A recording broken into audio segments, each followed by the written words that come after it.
Assalamualaikum warahmatullahi wabarakatuh. Perkenalkan, nama saya Muhammad Yogi. Saya dari Prodi Akuntansi Syariah.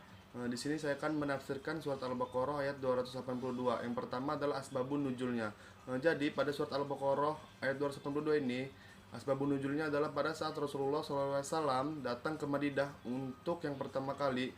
Orang-orang penduduk asli biasanya menyewakan kebunnya dalam waktu 2 tahun atau 3 tahun. Maka dari itu Rasulullah SAW bersabda, barang siapa menyewakan atau mengutangkan sesuatu hendaklah dengan timbangan atau ukuran yang tertentu dan dalam jangka waktu yang tertentu pula. Hadis riwayat Bukhari dari Sofyan bin Uyainah, dari Ibnu Abi Najih, dari Abdillah bin Kasir, dari Abi Minhal, dari Ibnu Abbas.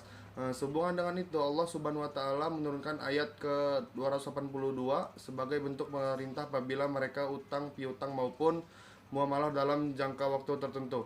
Hendaklah tertulis perjanjian dan mendatangkan saksi, hal ini untuk menjaga supaya tidak terjadi sengketa di masa yang akan datang.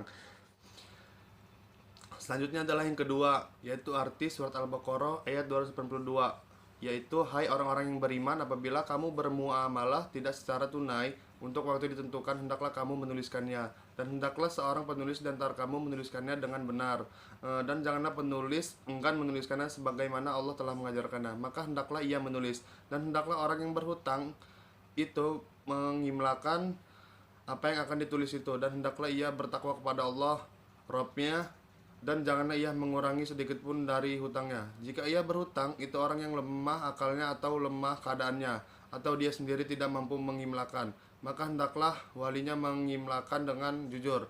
Dan persaksikanlah dengan dua orang saksi, orang lelaki di antaramu. Jika dua orang lelaki, maka boleh seorang lelaki dan dua orang perempuan, dan saksi-saksi yang kamu ridhoi, supaya jika seorang lupa maka seorang lagi mengingatkannya. Janganlah saksi-saksi itu enggan memberi keterangan apabila mereka dipanggil, dan janganlah kamu jemu menulis hutang itu baik kecil maupun besar sampai batas waktu membayarnya. Yang demikian itu lebih adil di sisi Allah dan lebih dapat menguatkan persaksian dan lebih dekat kepada tidak menimbulkan keraguanmu.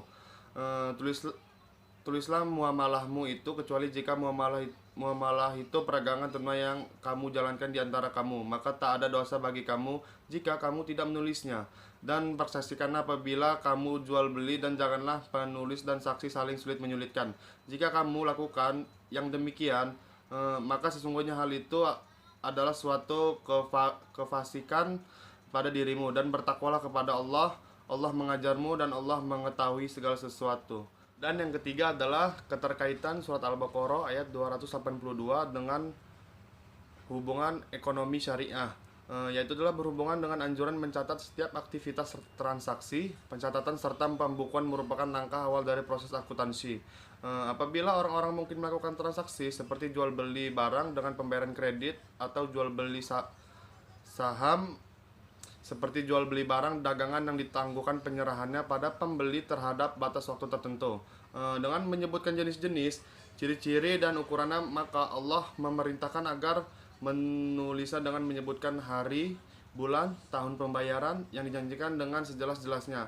Secara keseluruhan, surat ini mengajarkan kepada umat Islam agar senantiasa mencatat segala transaksi yang bersifat non-tunai, baik dalam skala besar maupun skala kecil, hendaknya dicatat dalam sebuah pembukuan, sehingga ketika ada perselisihan dapat dibuktikan.